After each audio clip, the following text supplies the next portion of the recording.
Bien-aimés en Jésus, soyez bénis dans le nom de celui qui est, qui était et qui vient bientôt. Soyez bénis dans le nom de celui qui a créé le ciel et la terre et toutes choses qui y sont. Soyez bénis dans le nom de celui qui est plus grand que tout. Soyez bénis dans le nom de Jésus-Christ de Nazareth. De même qu'il y a un seul Dieu, de même qu'il y a une seule parole, de même qu'il y a un seul esprit. Oui, l'esprit de vie.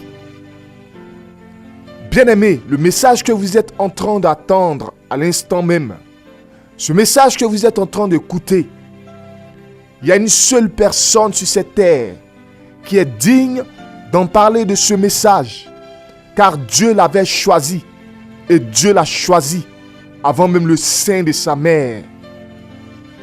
Je m'appelle Jean. Oui, je m'appelle Jean, l'esclave de Jésus. Je viens te parler de ce message qui s'intitule Apocalypse parce que cela signifie la fin. Et ce message, seulement celui qui a vu les choses qui sont écrites dans ce rouleau peut le révéler à l'humanité. En 2011, afin que la parole de Dieu s'accomplisse, Dieu a envoyé son ange afin de me montrer les choses qui doivent arriver bientôt et de les envoyer aux églises. Oui, la parole de Dieu est vivante et sa parole est accomplie. Je m'appelle Jean. Je te parle d'Apocalypse. Écoute ce message, car le temps fixé est proche. Matthieu 21 au verset 43. C'est pourquoi je vous le dis, le royaume de Dieu vous sera enlevé et sera donné à une nation qui en rendra les fruits. Bien-aimés, Dieu nous dit dans ce message que le royaume des cieux sera enlevé aux Juifs et donné à une autre nation qui en rendra les fruits. Mais quelle est cette nation? Dieu nous donne la possibilité de reconnaître cette nation. Bien-aimés, je vais lire afin que vous sachiez et vous compreniez où se trouve cette nation. Car Dieu m'a fait grâce d'annoncer à l'humanité, au monde entier, où se trouve cette nation. Écoutez bien la parole de l'Éternel. Je lis la parole de l'Éternel. Apocalypse 21, le verset 15 à 17. Celui qui me parlait avait pour mesure un rousseau d'or, afin de mesurer la ville, ses portes et sa muraille. La ville avait la forme d'un carré et sa longueur était égale à sa largeur. Il mesura la ville avec le rousseau et trouva 12 000 stades. La longueur, la largeur et la hauteur en étaient égales. Il mesura la muraille et trouva 144 coudées, mesure d'homme, qui était celle de l'ange. Bien-aimés, c'est le moment de savoir la vérité. La Bible nous dit que la ville est carrée. Donc, dans un premier temps, nous donne sa forme, c'est-à-dire la ville carrée.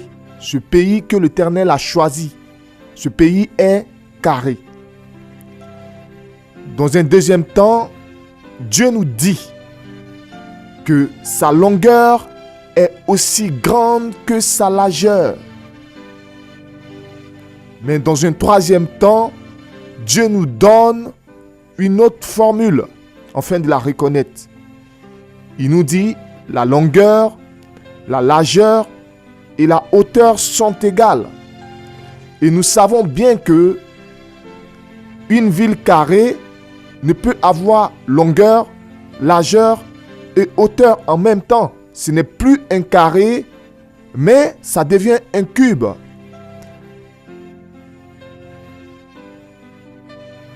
Bien-aimés, cela est une formule.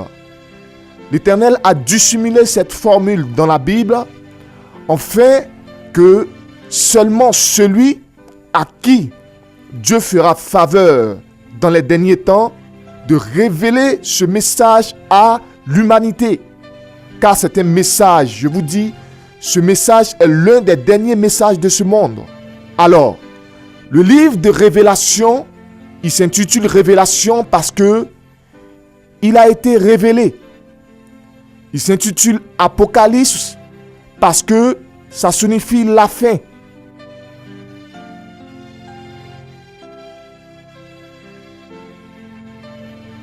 Et nous savons que nous sommes à la fin des derniers temps. Comme l'a dit Jésus dans Matthieu 24. Les nations qui allaient se lever contre d'autres nations. Les tremblements de terre. Et etc. Ce qui a été annoncé dans Matthieu 24. Et nous savons que nous sommes dans les derniers temps. Et que dans les derniers temps, comme le dit la Bible, Dieu répandra de son esprit sur toute chair. Dans un deuxième temps, la Bible nous fait connaître le périmètre de la ville carrée. Elle nous dit que le périmètre fait 12 000 stades. Et nous savons que le livre d'Apocalypse signifie la fin, c'est-à-dire de nos jours. Et de nos jours, nous ne mesurons pas les villes en stades, mais en kilomètres. Donc, 12 000 stades font automatiquement 12 000 kilomètres. Mais dans un deuxième temps encore, elle nous dit la longueur et la largeur sont égales. Si nous savons la longueur et la largeur d'un carré, nous connaissons le demi-périmètre. Donc, nous faisons 12 000 kilomètres divisé par 2. Cela fait automatiquement 6 000 kilomètres. Dans un deuxième temps encore, la Bible nous dit que la longueur, la largeur et la hauteur sont égales. Donc nous n'avons plus un carré, mais un cube. Comment reconnaissons-nous le cube? Nous reconnaissons le cube parce qu'il a les 4 côtés du carré plus les 6 faces. Et quand nous faisons les 4 côtés du carré, sinon 4 plus 6, cela donne automatiquement 10. Et que nous faisons le demi-périmètre, c'est-à-dire 6000 km, divisé par 10, cela fait automatiquement 600 km de chaque côté. C'est-à-dire la ville a 600 km de chaque côté et à la forme carrée. Deuxième possibilité. Comment faire pour reconnaître la ville carrée? La Bible nous dit que la ville fait 12 000 stades. Et nous savons que de nos jours, un stade fait en moyenne 500 mètres. Donc, nous faisons 12 000 stades multipliés par 500 mètres. Cela fait automatiquement 6 millions de mètres. Nous savons que nous ne mesurons pas les villes de nos jours en mètres, mais en kilomètres.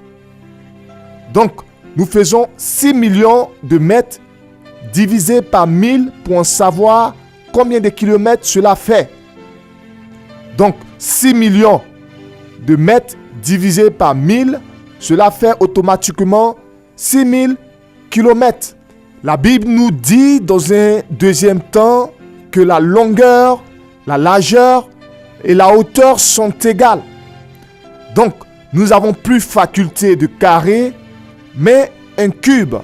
Comment reconnaissons-nous le cube? Nous reconnaissons le cube parce qu'il a les 4 côtés du carré et les 6 faces. Donc, si nous faisons les 4 côtés du carré, sinon 4, plus 6, cela donne automatiquement 10.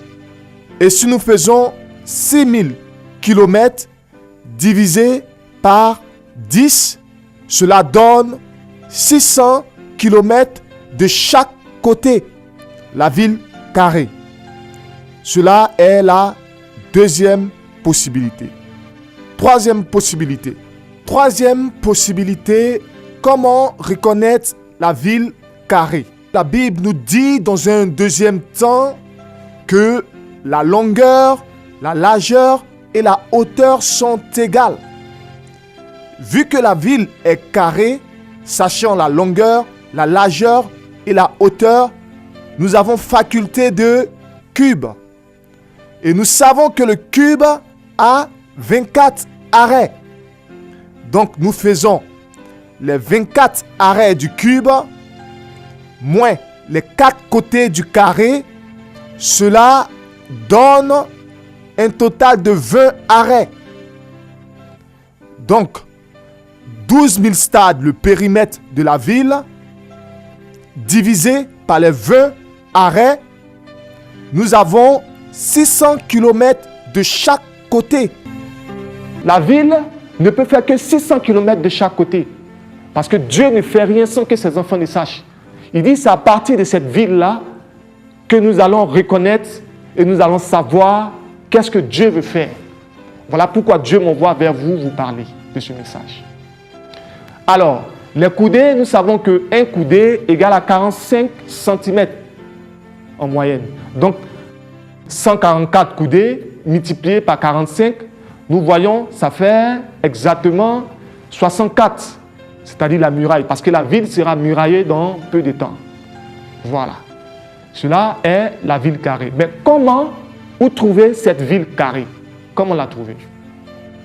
Bien-aimé, Dieu me fait grâce de savoir où se situe la ville. Après le périmètre, après ce message, Dieu me donne un autre message afin de savoir la situation géographique, je dis bien géographique, bibliquement éprouvée où se trouve cette ville carrée. Parce que cela est écrit dans la Bible. Amos 3 au verset 7, ainsi parle l'Éternel des armées. Je ne fais rien sans que mes prophètes ne sachent. Dieu m'a révélé la situation géographique bibliquement éprouvée. Ézéchiel 40 au verset 2. Voici où se situe cette ville sur cette terre. Ézéchiel 40 au verset 2. Ainsi parle l'Éternel. Dans le pays d'Israël, il m'y transporta dans des visions divines et me déposa sur une montagne très élevée où se trouve au sud. Dans d'autres Bibles, c'est écrit où se trouve au midi, parce que le sud, c'est le midi, comme une ville construite, c'est-à-dire la Nouvelle Jérusalem. Dieu parle de la Nouvelle Jérusalem. Il nous dit dans Ézéchiel 40 au verset 2 que cette ville se trouve au sud. La Bible nous dit dans le livre de Nombres que Dieu n'est point un homme pour mentir, ni un fils d'homme pour se repentir. Dieu est vivant, son esprit est esprit de vie, sa parole est vivante. Et il y a une seule ville dans le monde qui se trouve au sud. Vu la situation géographique de la terre, regardez le nord de l'Europe vers le sud, l'est et l'ouest. Nous prenons le sud. Vers le sud, il y a un seul pays dans l'humanité, un seul pays dans le monde qui a 600 km de chaque côté et qui a la forme carrée, qui se trouve au sud, que Dieu a mentionné. Ce pays-là, c'est le pays dont les gens appellent la Côte d'Ivoire, mais qui n'est pas en réalité son nom, parce que son nom vient juste après cela.